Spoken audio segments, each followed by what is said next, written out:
오늘 새벽 우리에게 주신 하나님의 말씀은 열왕기 하 24장 구약성경 604면입니다.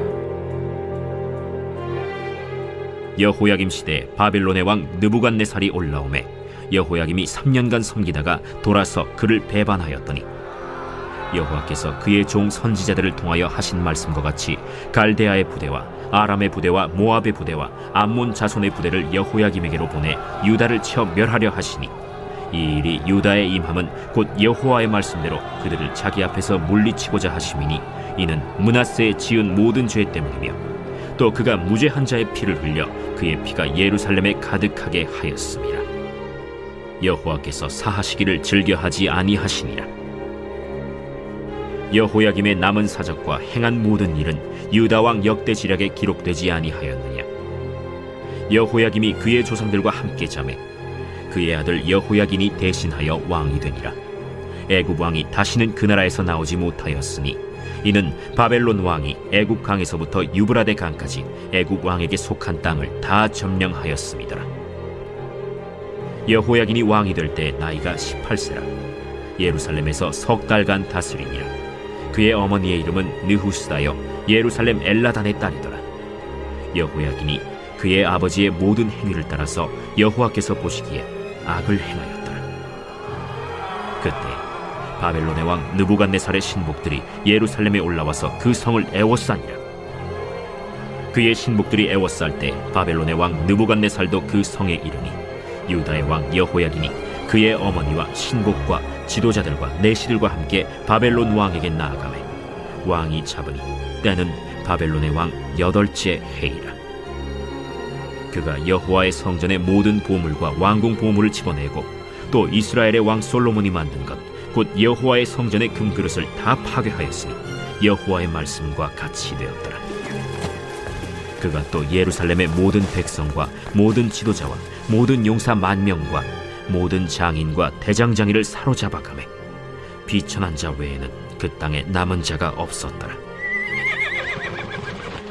그가 여호야긴을 바벨론으로 사로잡아가고 왕의 어머니와 왕의 아내들과 내시들과 나라의 권세 있는 자도 예루살렘에서 바벨론으로 사로잡아가고 또 용사 7,000명과 장인과 대장장이 1,000명 곧 용감하여 싸움을 할 만한 모든 자들을 바벨론 왕이 바벨론으로 사로잡아가고 바벨론 왕이 또 여호야긴의 숙부 마따니아를 대신하여 왕으로 삼고 그의 이름을 고쳐 시드기야라 하였더라. 시드기야가 왕이 될 때 나이가 21세라 예루살렘에서 11년간 다스리니라. 그의 어머니의 이름은 하무다리요 림나인 예레미야의 딸이더라. 그가 여호야김의 모든 행위를 따라 여호와 보시기에 악을 행한지라. 여호와께서 예루살렘과 유다를 진노하심이 그들을 그 앞에서 쫓아내실 때까지 이르렀더라. 시드기야가 바벨론 왕을 배반하니라. 오늘도 말씀을 묵상하며 말씀의 가치를 깨닫고 우리가 반면교사 삼아서 살아가는 어떤 한날 되시기를 바랍니다. 성경에는 등장하는 여러 제국들이 있습니다. 구약성경 처음에 등장하는 제국은 애굽을 시작으로 아수르라는 제국, 또 바벨론, 또 신약의 맹주로 있었던 로마 제국, 이 네 고대 제국이 있죠. 고대 찬란하여 당시 고대 근동의 모든 문명과 문화에 영향을 주었던 나라들이 바로 이 전통적인 제국 애굽, 그러니까 아프리카에 있는 애굽이고요. 그 다음에 북이스라엘을 멸망시켰던 아수르, 그리고 남유다를 멸망시킨 바벨론, 그리고 신약시대의 로마입니다. 이 나라들이 너무 거대했기 때문에 영원히 갈 것이라 라는 생각들이 있었습니다. 또한 이 제국들은 새롭게 만들어낸 문명들이 참 많습니다. 죽음이라는 의미를 부여해서 아주 거대한 피라밋을 만든 애굽이라는 나라도 있었고, 당시 로마 제국의 문명이 찬란하다고 하지만 바벨론과 그리고 아수르 제국의 문명들을 그대로 따라했다라고 이 평가를 합니다. 즉 4,000년, 5,000년 전에 높이 100m 넘는 건물을 만들 정도로 이 제국들은 위력이 대단했습니다. 그러나 지금 현재 남아있는 제국은 거의 없고 나라로 남아있다 할지라도 이제 평범한 나라로 전락했죠. 하나님께서 말씀하시면서 이 나라들의 흥망성쇠는 하나님께 달려있다. 즉 역사를 주관하시는 하나님이다라고 말씀하셨던 일들이 그대로 다 이루어졌습니다. 또한 우리가 이제 말씀을 보면서 북이스라엘이 721년에 망하고 남유다가 오늘 583년에 주전 583년에 망하게 됩니다. 적어도 2500년 이상 된 일이죠. 근데 하나님께서 약속하셨던 이스라엘의 회복이 있으리라, 즉 다윗의 왕가가 회복이 될 것이다 라고 예언하셨던 것이 1945년 이스라엘이 적어도 약 2500년 동안 잃어버렸던 나라를 다시 회복하게 됩니다. 그래서 우리는 사실 지금 역사에 하나님께서 언약하신 일을 실제로 이루시는 것을 지금 보면서 우리는 살아가고 있는 상황입니다. 역사의 주관자 하나님은 유대인의 하나님이 아니고 또 이스라엘만의 하나님이 아니라 또 기독교인만의 하나님이 아니라 온 우주를 다스리는 창조주 하나님이시라는 것, 우리가 그 하나님을 믿고 살아가는 겁니다. 하나님께서는 언약하시면 우리는 잃어버리고 또 잊고 깨닫지 못하여 우리 마음대로 살아가지만 반드시 그 언약을 이루시는 하나님이십니다. 오늘은 그 과거의 역사를 읽지만 하나님의 역사는 사실 과거도 아니고 미래도 아니고 늘 현재입니다. 우리에게만 사실 과거, 현재, 미래를 따지지 하나님은 시공간 위에 계시기 때문에 우리가 보기에 과거의 역사를 이루신 하나님처럼 보이지만 그 역사를 지금도 여전히 이루시고 계십니다. 그래서 우리가 말씀을 보면서 우리가 저것은 따라하면 안 되겠다, 저건 닮아서는 안 되겠다는 것들을 우리가 역사를 통해서 지금 이루어야 하고 앞으로도 이루어야 할 것, 이 말씀을 이렇게 봐야지 과거에 옛날에 일어났던 일이 아니라 지금도 여전히 우리에게도 일어날 수 있구나라는 것을 볼 때 우리가 바른 분별력을 가지고 살아갈 수 있습니다. 이것이 바로 온전한 믿음입니다.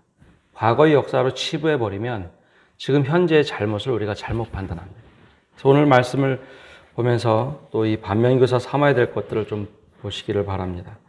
대대적인 종교개혁을 했던 요시야 왕이 죽고 뒤를 이어서 여호아스가 2년 만에 포로로 잡혀갑니다. 그리고 애굽은 여호야김을 왕으로 세우죠.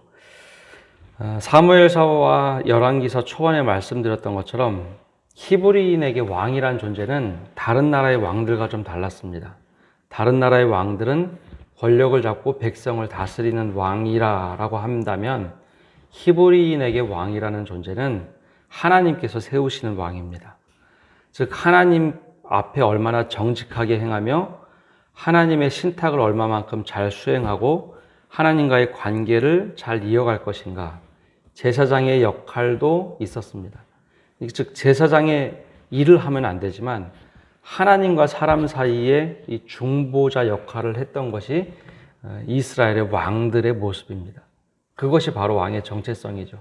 즉 하나님께서 무엇을 원하시는가 그대로 정직하게 행하여야만 하는데 왕들이 그러지를 못했습니다.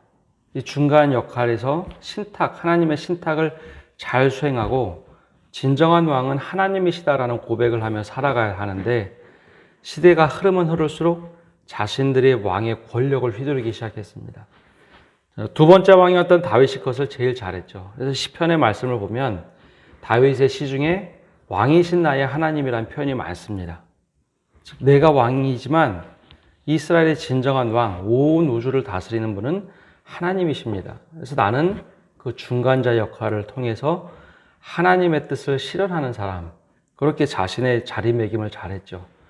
그러나 이스라엘의 대부분 왕들이 시대로 흘러가면 흘러갈수록 자신이 하나님의 자리를 꿰찼습니다. 이것이 현대에도 고스란히 나타나는 일 중에 하나입니다.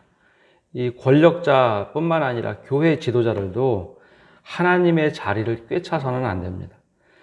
그러자 하나님께서 끊임없이 선지자를 통해 보내서 이러면 안 된다 보냈지만 특별히 남유다의 마지막 결정적인 몰락의 원인이 되었던 므낫세의 경우에는 하나님 없이 나라를 다스리겠다, 모든 것을 다 바꿨습니다. 히스기야 왕이 산당을 없애고 종교개혁을 대단히 크게 했지만 므낫세는 그것을 다 복원합니다. 여기서 우리가 오류가 범하는데요. 므낫세가 이방신을 섬겼다라고 하니까 우리는 현대에도 우리는 이방신 없잖아. 뭐 특별히 만든 산당도 없고 성황당도 없고 무당을 찾아가는 것도 아니고 우리 잘 살고 있잖아 라고 하지만 므낫세가 섬겼던 왕은 신들은 정확하게 말하면 현대로 풀어서 얘기하면 물질의 신이었습니다. 그 당시 뭐 아세라 신도 그렇고 풍요의 바알 신도 그렇고 그것은 다 풍요로움을 가져다 주는 신입니다. 우리가 하나님도 믿지만 풍요로움을 주면 우리가 그것을 믿겠다라고 생각하고 양다리를 걸친 것이죠. 근데 그것이 하나님 보시기에 대단히 가증한 일이었다라고 얘기합니다. 선지자들을 보내서 그러면 안 된다. 하나님을 바로 섬겨라. 그랬는데 그것이 쉽게 얘기하면 그렇게 매력적인 이야기가 아닙니다. 아니 지금 풍요로움을 주는데 하나님 섬긴다고 지금 뭐 우리나라 말로 떡이 나오냐 금이 나오냐 이것이 안 되고 저 신을 섬겼더니 무엇인가 풍요로워지는 것 같은데 왜 무엇이 잘못됐는가? 그래서 선지자들을 다 죽이게 되죠. 이것이 우리가 곰곰이 생각해 보면 현대 사회에 특별히 우리가 자본주의 사회에 살고 있기 때문에 물질을 섬긴다는 것이 그와 크게 다르지 않는 겁니다. 교묘하게 섞여 있는 것이죠. 그 당시 수많은 산당에서 예배를 드렸던 것도 산당에서 하나님께 예배드리지만 혼합화돼서 예배드렸습니다. 근데 우리의 믿음도 이것과 막 섞여 있는 것이 정말 많습니다. 신앙하고 다르게, 성경하고 다르게 믿고 있는 것이 많은 것이죠. 하나님께서는 므낫세의 죄를 보고 심판하시겠다. 그래서 고대 그 근동에 있던 제국들을 회초리로 들어서 이스라엘을 내리치셨습니다. 그러면서 이스라엘이 서서히 무너져 가죠. 당시 모든 것이 하나님의 진노가 임하기 시작하는데 이때 이런 상황이 벌어집니다. 한나라 왕인 여호아하스는 애굽의 바로누거에서 수리아 림나로 끌려갑니다. 이름이 살룸이라는 이름으로 바뀌죠. 왕의 이름이 바뀌어버렸습니다. 그리고 강제로 폐위를 당하죠. 애굽이 가만히 있질 않고 그 형 엘리야김을 여호와김이라고 부르며 왕위에 세웠습니다. 아까 말씀드린 대로 왕은 하나님이 기름 붓고 세우는 왕인데 애굽이 왕을 세웁니다. 이 굉장히 비극적인 일인데요. 어떻게 출애굽했는지 우리가 다 잘 알지 않습니까? 그 오랫동안 압제당하면서 하나님께서 애굽에서 출애굽을 시켰는데 700년 어간 한 800년 수백 년이 지난 다음에 다시 애굽이 왕을 세우는 나라로 전락해버린 겁니다. 얼마나 큰 아픔이고 비극이겠습니까? 쉽게 얘기하면 우리나라가 일제강점기 경험을 하고 수백 년이 지난 다음에 또 일본의 강점기가 찾아온 것, 그것과 크게 다르지 않습니다. 우리나라 마지막 왕 순종처럼 모든 것이 어그러졌습니다. 모든 것이 원점으로 지나간 이 상황.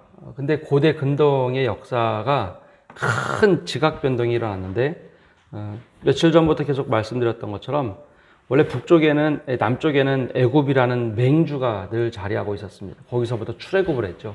근데 북쪽에는 거대한 제국 아수르가 오랫동안 진치고 있었습니다. 그리고 그 한참 오른쪽에는 바벨론이라는 신흥 국가가 생겼죠. 근데 아수르가 계속해서 이스라엘을 압제하자 히스기야나 요시야 왕은 아수르의 너무 괴롭힘 때문에 친바벨론 정책을 썼습니다. 신은 강국, 조그만 강국에 의지를 했죠. 근데 아수르가 점점 커지자 애굽도 아수르의 힘을 빌려서 바벨론을 제거하고자 했습니다. 그래서 갑자기 애굽이 친아수르가 된 겁니다. 전통적인 싸움 국가였는데 그러면서 이 이스라엘이 애매해진 겁니다. 바벨론을 의지했는데 애굽과 아수르가 손을 잡았네요. 그래서 전쟁에 끼게 됩니다. 그래서 애굽한테 혼쭐이 나고 애굽이 화가 나서 모든 것을 다 뺏어간 것이죠. 그러면 애굽을 의지해야 되는가? 이때 정치인들이 갈팡질팡합니다. 근데 갑자기 신흥국이었던 바벨론이 애굽과 전쟁을 통해서 이깁니다. 이 갈그미스 전쟁이라는 것인데요. 애굽을 크게 이깁니다. 갑자기 이제 무엇을 해야 될까요? 바벨론에 의지하다가 애굽이 들어와서 이스라엘 남유다를 쑥대밭을 만들고 왕을 뺏어가고 그 애굽에 의지를 하고 3년간 친 애굽화 됐는데 바벨론에 등진 것 아닙니까? 근데 갑자기 바벨론이 갈그미스 전쟁에서 애굽을 이깁니다. 그러자 또 갑자기 또 바벨론 편을 들어야죠. 안 그러면 나라가 쑥대밭이 되는 것이죠.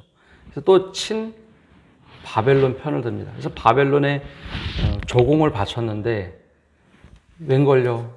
그러고 났는데 한 번 또 전쟁을 했는데 바벨론이 또 졌습니다. 그러면 또 어떻게 될까요? 바벨론을 의지해야 될까? 애굽을 의지해야 될까? 한 번 바벨론이 또 지자 3년 동안 조공을 바치던 것을 끊고 다시 또 애굽에게 의지를 합니다. 역시 전통국가 애굽이 이기겠지. 근데 웬걸요? 그러지 못했습니다. 완전히 바벨론이 저 북쪽 유브라데부터 밑에 있는 애굽이 가지고 있는 모든 땅을 다 점령해 버립니다. 진짜 무서운 국가가 바벨론이 됐습니다. 바벨론이 가만히 두질 않았죠. 이 느부갓네살이 대대적인 공격을 해서 이스라엘을 남유다를 쑥대밭을 만듭니다. 그래서 히스기야 때 예언되었던 거, 므낫세 때 예언됐던 대로 여호와김 왕 때 모든 예루살렘에 와서 성전 모든 것을 다 뺏어갑니다. 근데 그것으로 끝나지 않았습니다. 이제는 애굽에서 왕을 세우는 것이 아니라 바벨론에서 직접 왕을 세웁니다. 즉 마지막 왕 여호와긴을 세우고 시드기야라고 부르고 모든 것을 황폐하게 만들죠. 그러면서 다시 쳐들어와서 이번에는 가만히 두질 않고 포로로 끌어가기 시작합니다. 그러면서 남유다가 완전히 몰락하게 되죠. 근데 이게 아수르와 바벨론은 정책이 달랐습니다. 아수르는 민족의 정기를 끊기 위해서 자신의 주변에 있던 식민지 국가들을 사마리아로 데리고 와서 혼혈족을 만들었다면 바벨론은 그 식민지 국가들의 중요한 인물들, 왕족, 그 다음에 귀족들, 그 다음에 장인들, 그 사람들을 자신의 국가로 다 데려가서 볼모로 데려가서 바벨론식 교육을 시켰습니다. 왜 그랬냐면 바벨론식 교육을 시키면서 너희들은 우리와 상대가 되지 않는 나라야. 그리고 너희가 절대로 우리를 이길 수 없어 하는 우월주의 교육을 시키는 겁니다. 1대, 2대, 3대를 걸쳐서 그렇게 교육을 시켜놓으면 우리나라에 비해서 바벨론의 국가는 상대가 되지 않는구나. 그리고 신앙을 왜곡시키는데 너희 여호와 하나님의 신은 바벨론 신과 비교해서 상대가 되지 않아. 이 주입식 교육을 시켰던 것이 마지막 바벨론에서 한 일입니다. 오늘 우리가 이 말씀을 자세히 보면 어떤 일들이 벌어졌는가 이제 그림이 좀 잡혀집니다. 선지자를 통해서 끊임없이 보냈던 하나님의 방법은 다시 여호와께로 돌아오라라는 것이었습니다. 그런데 이스라엘 왕들도 그리고 남유다의 왕들도 백성들도 풍요로움이 더 좋았던 겁니다. 선지자들의 말이 매력적이지가 않았어요. 맞긴 맞는 말인데 그래서 후반기에 선지자들이 나와서 대선지서 5개, 소선지서 12개 통해서 계속 말씀했지만 그 말씀을 다 배척한 겁니다. 무슨 소리 하냐. 지금 우리나라가 살만한데. 근데 이스라엘 역사는 교회의 역사로 보는 것이 맞습니다. 교회의 흥망성쇠는 외부 세력에 달려있는 것이 아니라 우리가 어떻게 믿음을 가지고 살아가느냐. 늘 교회의 흥망성쇠는 외부적인 문제보다도 늘 내부적인 문제에 달려있다는 겁니다. 그래서 우리가 어떤 믿음을 가지고 살아가는 것인가. 자주 말씀드린 것처럼 악화가 양화를 구축하도록 만들어서는 안 됩니다. 히스기야와 요시야가 아무리 종교개혁을 했지만 그 다음에 출몰했던 왕들, 므낫세라든지 여호아스라든지 그런 왕들을 보면 늘 더 악하게 만드는 일들을 통해서 하나님께 진노를 받는 결과를 선택합니다. 그래서 우리가 믿음이라는 걸 볼 때 과거의 모습을 보며 현재 우리를 좀 돌아봐야 합니다. 우리 모습 가운데 이런 것은 없는지, 우리가 어떻게 살아가고 있는지, 늘 하나님의 말씀대로 우리가 살아간다는 것이 어떤 의미인지 돌아볼 때 하나님께서 그나마 우리를 선한 길로 인도하신다는 것 늘 기억하면서 우리 스스로 또 회개하며 살아가는 성도 여러분 되시기를 바랍니다. 기도하겠습니다. 하나님, 우리가 열왕기하 말씀 마지막 보면서 북이스라엘도 남유다도 무너져가는 모습을 봅니다. 우리 모습 가운데 이러한 모습은 없는지 우리 스스로 성찰하며 돌아보게 하여 주옵소서. 하나님, 수많은 선지자들이 예언을 하였고 또 어떻게 될 것이라는 것 아주 자세하게 선포를 했지만 그럼에도 불구하고 각자 자기 길로 갔던 이스라엘과 남유다의 모습을 보며 행여나 우리 모습 가운데 이런 모습은 있지는 않는지 돌아보게 하여 주옵소서. 그리하여 하나님, 이 멸망 속에서도 하나의 새로운 소망과 희망이 다가오는 역사의 대망이신 예수님이 준비되으셨다는 것을 우리가 기억하게 하여 주옵소서. 끝이 아니라 새로움으로 늘 하나님께서 갱신하셨던 모습을 보며 또 언약의 말씀을 신실하게 지켰던 모습을 보며 우리가 회개하고 돌아갈 때 하나님께서 우리에게 소망을 주시고 희망 주신다는 것을 늘 기억하게 하여 주옵소서. 오늘 한 날도 우리가 주님 은혜 가운데 살아가게 하여 주시고 하나님, 교회 위기 속에서 다시 한번 주님의 뜻을 온전히 붙잡고 회복될 수 있는 교회 되도록 은혜 내려 주옵소서. 늘 우리가 기도하게 하여 주시고 또 주님 은혜 가운데 살아갈 수 있도록 우리 삶을 인도하여 주옵소서. 주님께 모든 것 맡겨드리며 예수님의 이름으로 기도합니다. 아멘.